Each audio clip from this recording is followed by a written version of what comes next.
जय माँ इंद्राक्षी, जय अम्बे। इंद्राक्षी धाम में दर्शकों आप सभी का हम हार्दिक स्वागत करते हैं। आज के दिन जिन जातकों का जन्म दिवस है, मैरिज एनिवर्सरी है, उन सभी को हमारी तरफ से बहुत बहुत शुभकामनाएं।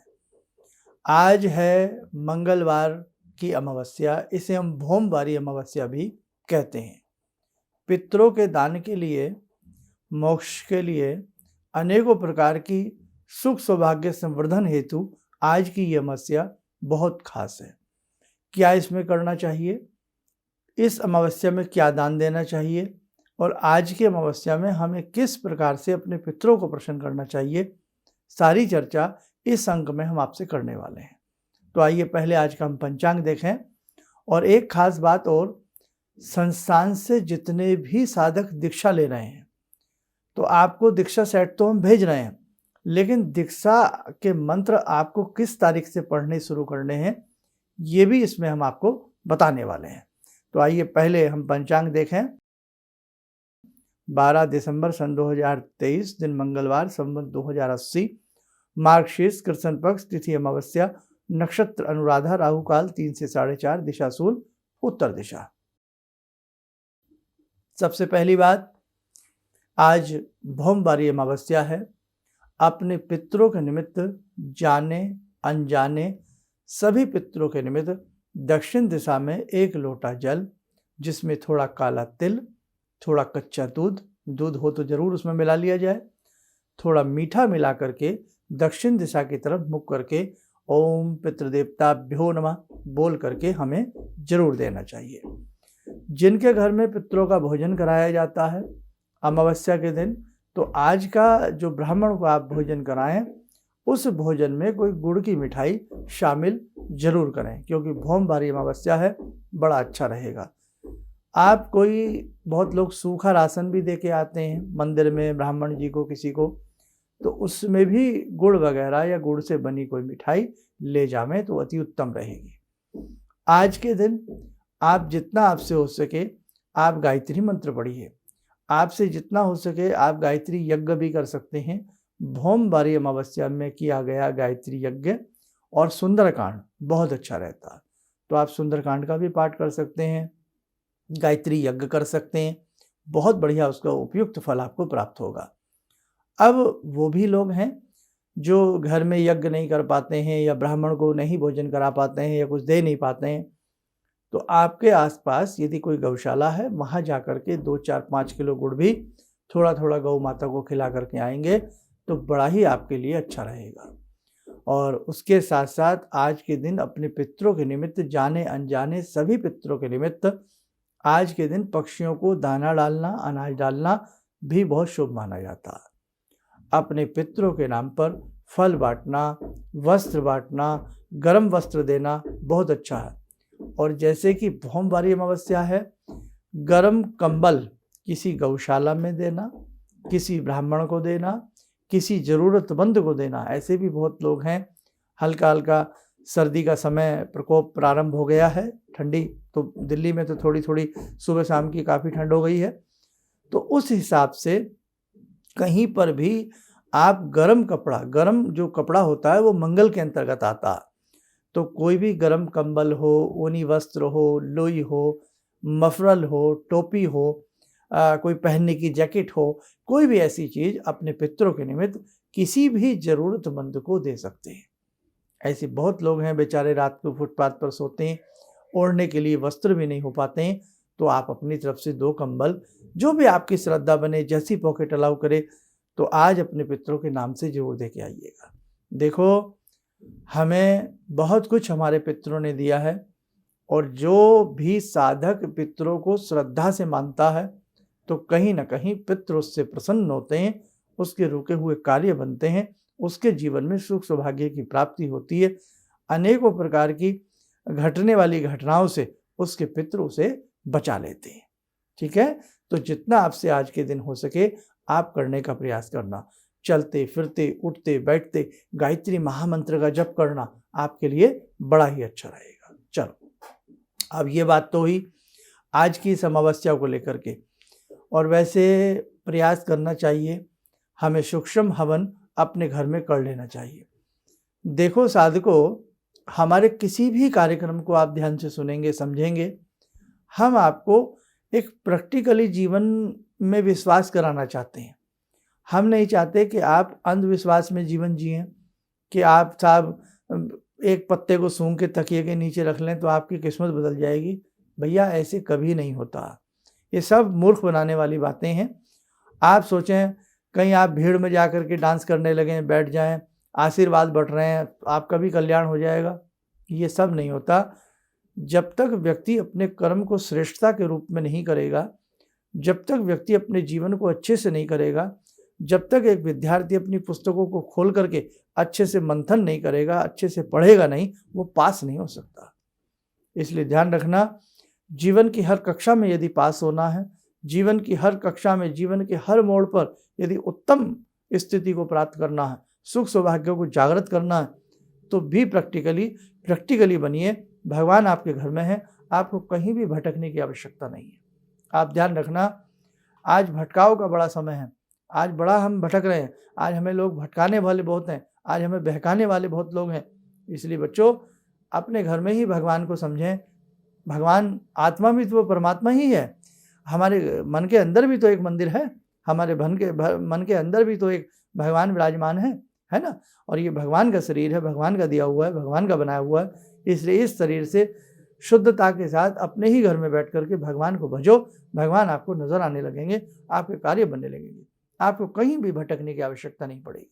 इसलिए अब भटकाव को छोड़ो, अपने भगवान से रिश्ता जोड़ो, और जितना आपसे अच्छे से हो सके उतना ही अपने घर में श्रद्धा भाव से आप भगवान की भक्ति करना प्रारंभ करो। जंगल में भगवान दिख जाते हैं, वृक्षों में भगवान के दर्शन होते हैं, लताओं में भगवान के दर्शन होते हैं, मनुष्य में भगवान के दर्शन होते हैं, पशु में भगवान के दर्शन होते हैं, पक्षियों में भगवान के दर्शन होते हैं।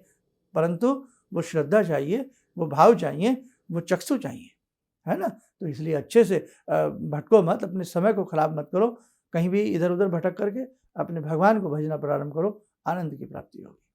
तो आज अमावस्या का बेला है, जितना आपसे अच्छे से जो कुछ हो सके उसे करने का प्रयास करना है। चलिए अब दूसरा संदेश हम देते हैं। अब हजारों की संख्या में आप इंद्राक्षी धाम से जुड़े हैं और हजारों की संख्या में आपने अपने नाम लिखवाए हैं। काफ़ी लोगों को PDF फाइल के रूप में दीक्षा सेट भेज दिया गया है। जिसके पास दीक्षा सेट पहुंचता जाए, आपके पास अभी समय है, अभी बताऊंगा वो तारीख, आप उसका प्रिंट आउट निकलवा करके, 4-5 कागज़ हैं जो भी हैं, प्रिंट आउट निकलवा करके लाल तिलक लगा करके, मस्तक से लगा करके उसे अपनी पूजा घर में रख लें। और उसको वैसे ही आप कहीं अलग से साफ सुथरे स्थान पर या पूजा स्थल पर बैठ करके उस पूरे प्रोसीजर को पढ़ लें, आपके लिए बहुत अच्छा रहेगा। और हम चाहेंगे कि 4-5 दिन और अभी हमें लगेंगे, क्योंकि बड़ी संख्या है, बड़ी संख्या में, इसलिए सबको व्हाट्सअप करना, सबको भेजना समय लगता है। अब हमने दीक्षा का कर्म प्रारंभ किया है कब से? एकादशी से, उत्पन्ना एकादशी से। और आप जो दीक्षा के मंत्र हैं वो कब से पढ़ना शुरू करेंगे? वो भी एकादशी से। कौन सी एकादशी से? मोक्षदा एकादशी। दिन तारीख नोट कर लें, 22 दिसंबर। 22 दिसंबर से जो गुरु दीक्षा सेट आपको भेजा जा रहा है, 22 दिसंबर से आप उस गुरु दीक्षा सेट के मंत्र प्रारंभ करेंगे। ठीक है। उससे पहले 22 दिसंबर से पहले, आज क्या तारीख बताई हमने? आज है 12 दिसंबर। ठीक है। तो 12 दिसंबर से 22 दिसंबर को करना है, 10 दिन मध्य में है। हम एक छोटी सी वीडियो बनाएंगे 2-4 रोज में, उसमें हम सारा प्रोसीजर और अच्छे से आपको समझा देंगे। लेकिन जिन जिन के पास दीक्षा सेट पहुंच चुके हैं वो सबका प्रिंट आउट निकलवा करके रख लें।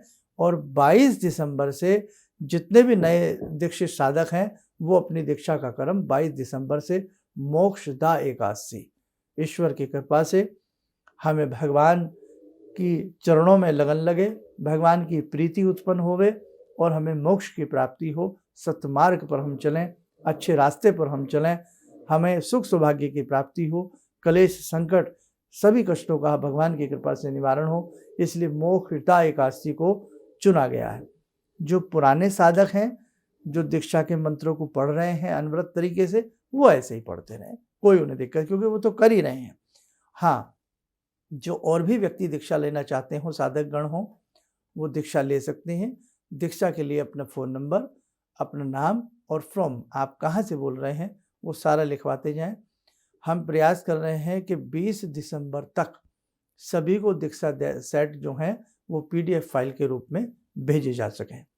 तो जिन जिन के पास नहीं आए हैं वो परेशान ना हों, क्योंकि बड़ी संख्या में है, हज़ारों की संख्या में आप लोगों के नाम लिखे गए हैं।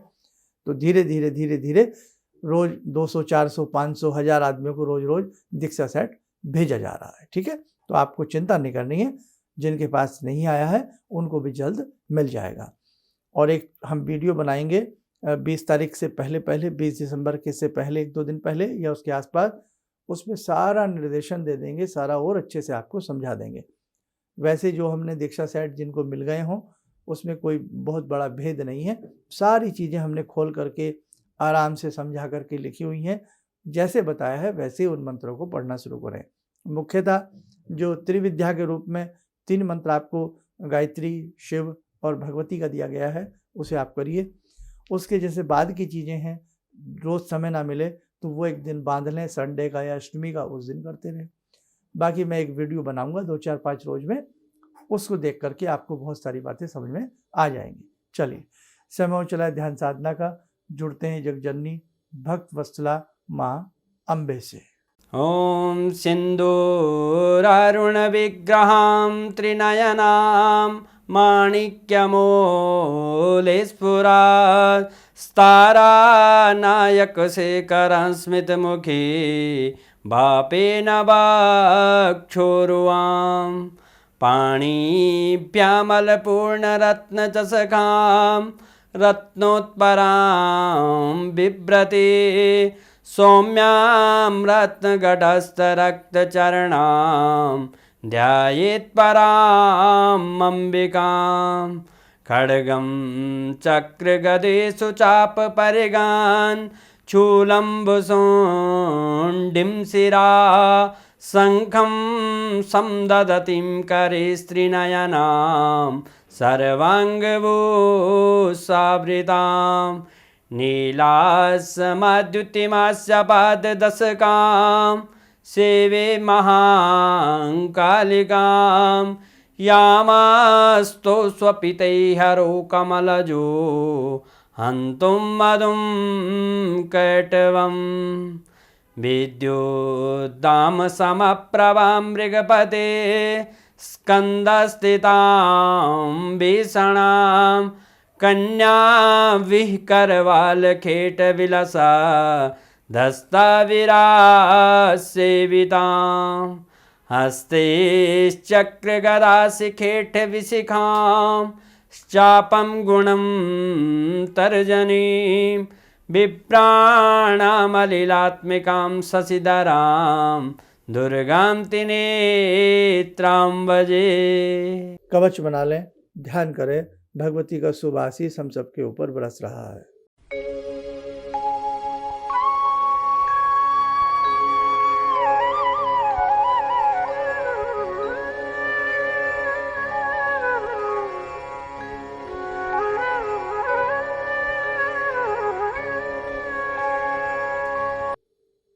ओम बोलते हुए नेत्र खोलें, सामान्य हो जाएं।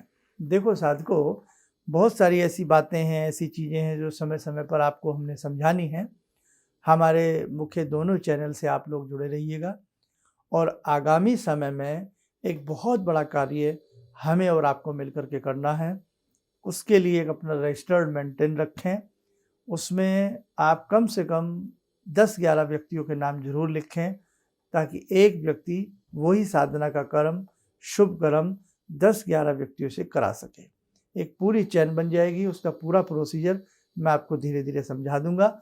फिलहाल आपकी ड्यूटी है कि हम 10-11 ऐसे अपने मित्र, परिवार के लोग चुनें जो उस साधना में आपकी भागीदारी दे सकें। ठीक है, ये ध्यान रखना, बड़ा ही पुण्य की आपको प्राप्ति होगी। और जिन लोगों ने बड़ी अच्छे से 40 दिन की साधना की है, अभी जो हमने पीछे कराई थी, उनको मालूम ही होगा कि कितनी आनंद आता है उसमें। और भगवान की कृपा से हमारी मनोकामनाएं भी धीरे धीरे जरूर पूर्ण होंगी। और इस बहाने से हमने एक अच्छा ही कार्य किया है, एक शुभ कार्य ही किया है, भगवान की हमें प्राप्ति अवश्य होगी। तो आगे के लिए तैयार रहें। और दूसरी बात, जो हमारे पुराने दीक्षित हैं, जिन्होंने हमसे पहले कभी भी दीक्षा ली हो, चाहे 10 साल पहले, 15 साल पहले, 2 साल पहले, जब भी आपने कभी हमसे दीक्षा ली हो, तो पुराने जितने भी दीक्षित हैं वो अपना दोबारा से हमारे संस्थान में फ़ोन करके 12 बजे से लेकर के 6 बजे के बीच में सुबह में वो अपना नाम, नंबर, कहाँ से हैं ज़रूर लिखवा दें। एक नया रिकॉर्ड तैयार किया जा रहा है, नया रजिस्टर्ड बन रहा है, ताकि सभी एक अच्छे से ग्रुप बन सके और आगे की बहुत सारी ऐसी चीज़ें हम आपको भेज सकें और समझा सकें। चलिए, आप स्वस्थ रहें, सुखी रहें। इन्हीं शुभकामनाओं के साथ हम अपनी वाणी को विराम देते हैं। जय जय अम्बे। मेरी बहुत दिन से दिली इच्छा थी कि आप जैसे कोई मुझे धर्मात्मा पर महापुरुष मिलें और मैं वहाँ जाके जुड़ के और देश समाज से के लिए कुछ कर पाऊँ। कई चीज़ें हैं समाज में, समाज सेवा में भी मन में वो शांति नहीं मिली, जैसे आप समझ सकते हैं कि बहुत सारी गड़बड़ियाँ भी रहती हैं। आज का अनुभव यही है कि मुझे आस लगता है कहीं सही रास्ता मिल गया है, सही मंजिल मिल गई है। जो मैं करना चाहती थी शायद अब मैं कर पाऊँगी। को प्रेस करें ताकि आप देख सकें हमारा कार्यक्रम सबसे पहले, और अधिक जानकारी के लिए फेसबुक पेज को लाइक करना ना भूलें।